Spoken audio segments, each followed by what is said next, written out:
TV Network.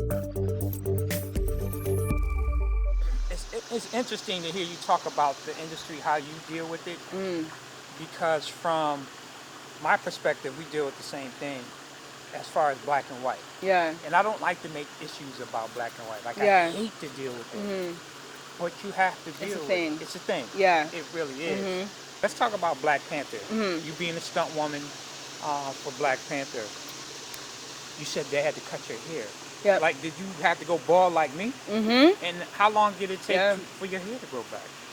This is it from the growth. Wow. Yeah. So when I first, my hair wasn't really that long before. Like, it was maybe full. Actually, I had a mohawk, so it was like this long.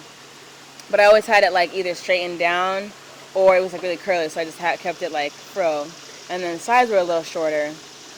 So when I got called to work, I was really not trying to just shave my head off. I was not trying to go bald. Sure. When they said that, like, how did you react to that? When they said you got to cut your hair?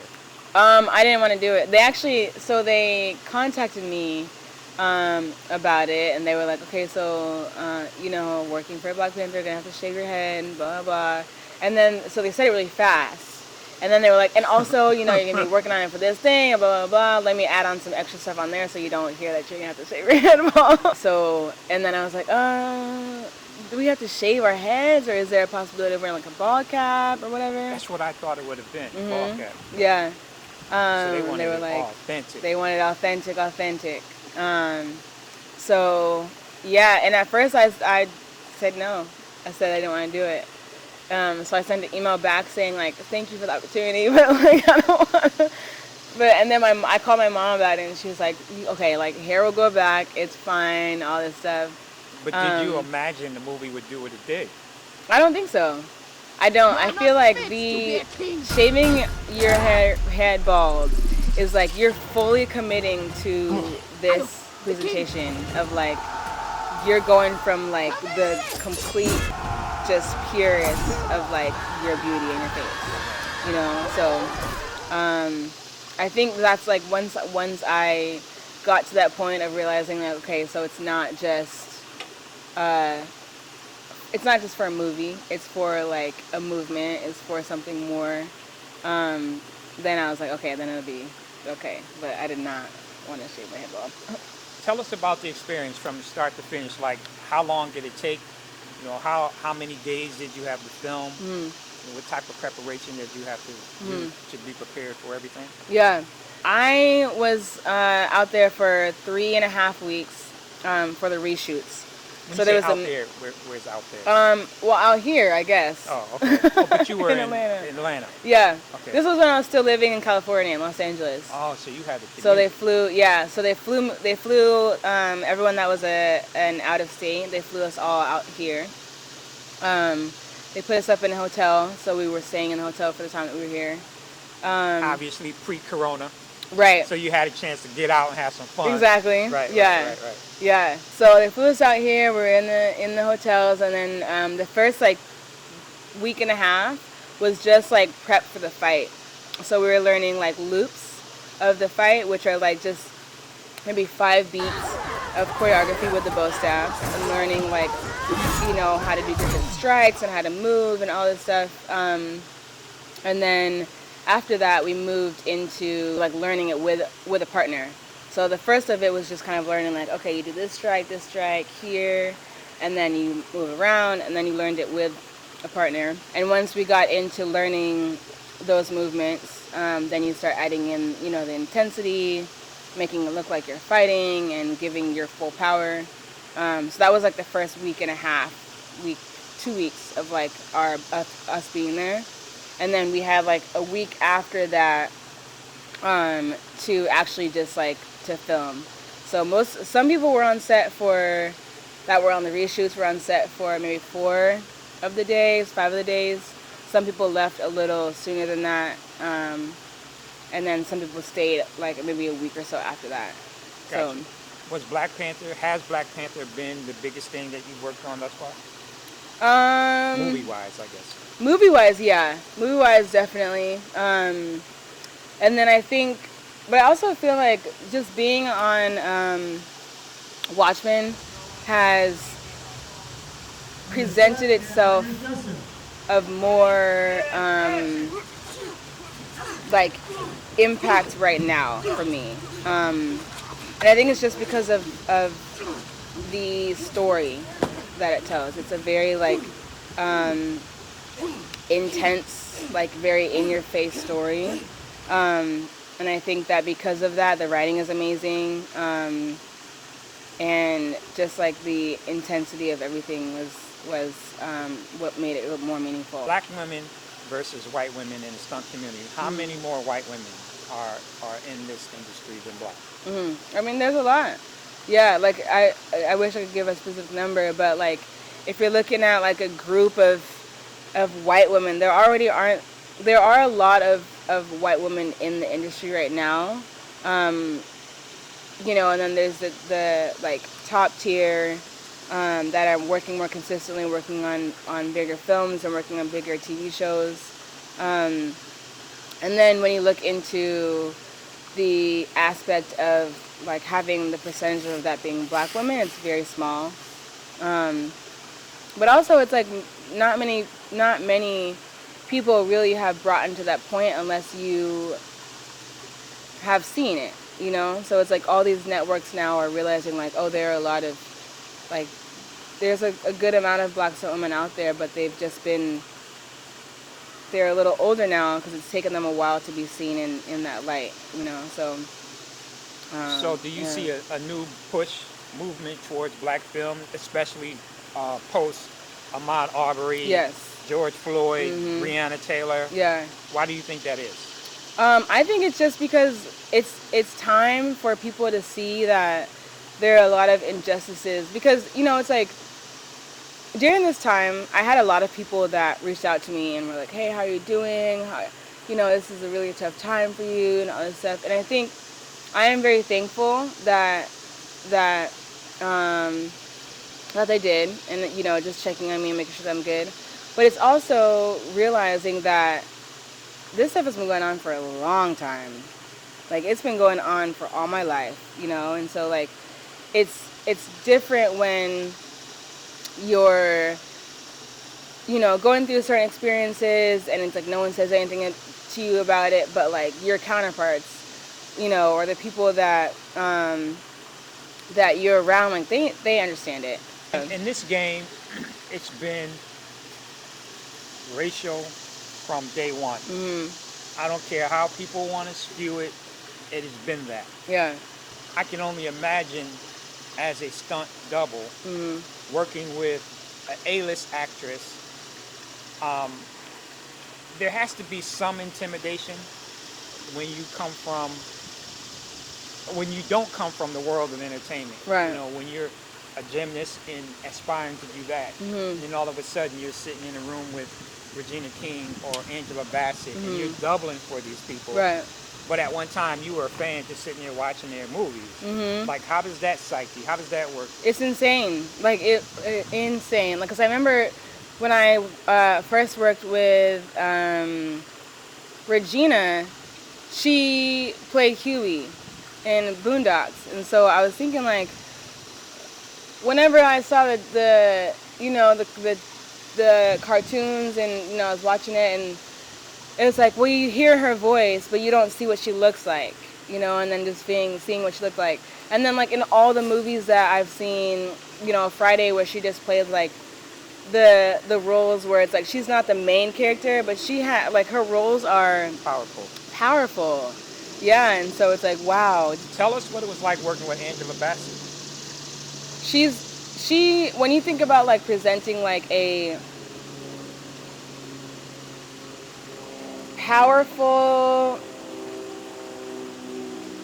energy, like, and I feel like there's a difference between, like, powerful energy and, like, but we're still chill, and then powerful energy of, like, no, you need to, like, know me before you see, like, that side of me. I feel like that's how Angela is, you know. It's guarded. Like she's very guarded, rightfully so, you know. And so I think that just seeing how she was, I was like, oh my gosh, it's Angela Bassett, you know. And so being able to realize, just seeing how she was, saying that, you know, she is a woman. She has her own struggles. She goes through life the way everyone else goes through them. But then allowing her to do as much of whatever she needs to do as she could, you know, because she presents herself fully in the roles that she plays. So if she can do it, then she wants to do it, and she's going to do it as the best that she can. But if she can't, she knows, like, okay, so this is for you. This is not going to be something that I'm going to do. This is going to be a stunt double job, you know, and so it's like So she's very does clear. who makes that call? Is it the actress or the stunt coordinator? It's a little bit of both.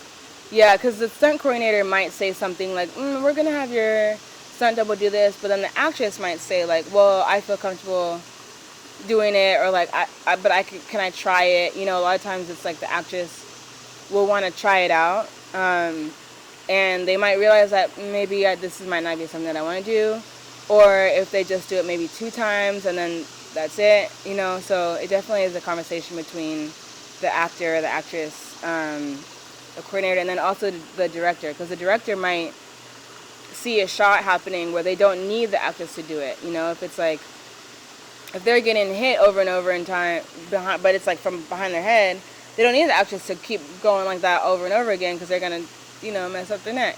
So put the stunt double in for them to mess up their neck. And I get that, but at the same time, is that dangerous for you too? Do you have to carry special insurance? There's SAG insurance. Yeah. I mean, you're not, but like that's the whole thing about stunts, is that some of it is real, but most of it is like, how do we make this look like it? You know, and so that's on the stunt performer's side of it, is making sure that you're keeping your own self safe. You know, like if someone is supposed to do a run and a jump, you know, and the fence looks too high, then let's figure out how to make it look believable, but also to be able to do it. Have you ever gotten hurt on set? No, I haven't. Knock on some wood. Whoever whatever, wood what is. is it? Yeah. But no, I haven't. Yeah. Seeing your path and seeing your purpose, and, you know, like walking in greatness, like look at what you have, you know? I mean, it's cool, but this, ironically, when I was younger, I tell this story a lot, because it's true. I had a house in mind, and I drew it. Yeah. I knew exactly where I wanted it to be, not geographically, but I'm talking about around trees. Okay, yeah. I knew that I wanted it to be big. I knew that I wanted it to be white. I knew a lot about it. The only thing that's different is that it was supposed to be a white picket fence, and this happens to be a black iron fence. Yeah. Right. But the point is, I didn't even know how I was going to do it. I grew up with my mom and myself. You know, I was almost a statistic. I was, you know, fatherless child pretty much. Yeah. And then boom, I was introduced to this business, and I never looked back. Right. When people said I was crazy for thinking about being well, at the time I wanted to be a producer. And then as I got into producer, I mastered that. Yeah. Then I wanted to be a director, and then I mastered that. It was like every time that I did something in this game, I kind of mastered it. And I didn't come from a whole bunch of money. I didn't come from a world where I had people who showed me how to do this. I had to make every freaking mistake that could be made. And when I made those mistakes, I learned what people talked about. Right. Oh, he ain't this. He's fake. He's this. No, I'm not fake. I just didn't have all the knowledge and information that I needed to be successful. Right. And instead of those people who so-called had the information and didn't want to help me, they were part of the problem. Right. At a point, you and I, we walked down this lane that we talked about earlier alone. Right. Until you get on Black Panther. Until you work with Angela Bassett. Right. Now all of a sudden everybody want to know you. When they got tickets to the premiere, now everybody want to be with you. Yeah. You know, the dudes that you might have been looking at back in the day, or women, I don't know what you into, and it don't even matter. But they didn't want to hear you. They didn't want to talk to you. right? Now all of a Right. sudden you getting that phone call, that text, they hitting you up on social media like, hey girl, what's up? Yeah. Nothing. Yeah. Keep it pushing. Right. Because again, that's real. But at the end of the day, when we peel back the onion and possibly lose all of this, Right. you gonna still be there? Right. If yeah, then we can rock. Right. If not, See you you later. look good. But check this out. Yeah. I'll check you later. And you have to get to a point in life where you see that. You can see it coming. And I can tell that if you're not there, you're certainly getting there. And that's just my words of encouragement for you. I've been in this game for as long as you've been living. And then longer. Add 10 years to that.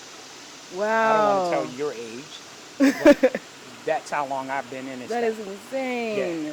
So, there's not a lot that I have not seen, Yeah. but there's still some stuff that I have to learn too. Yeah. What words would you offer somebody who might want to get into the game of stunt performances or just the entertainment industry, period? I would say do your research. Make sure that, before you dive into it, there's definitely a lot of things that you have to realize in terms of like keeping your body safe. It's a very physical job, so just making sure that you're good. There's a lot of different avenues that people have gotten in stunts with. I can't tell anyone to not do anything because I feel like anyone can really do anything if you set your mind to it. But a lot of it is just making sure that you understand what you're getting into. Well, we certainly appreciate you coming down. Thank you for having me. I think people are going to be really inspired to see what you have done and what you are about to do when you go back to New Mexico, hopefully in a few weeks. Yeah. And like I said earlier, just do your thing and live your dream. Not many Thank people you. have the opportunity to do it, Yeah. right? Yeah. So with that said, we'll see you on the next one. This is the Metro. Talk to you soon.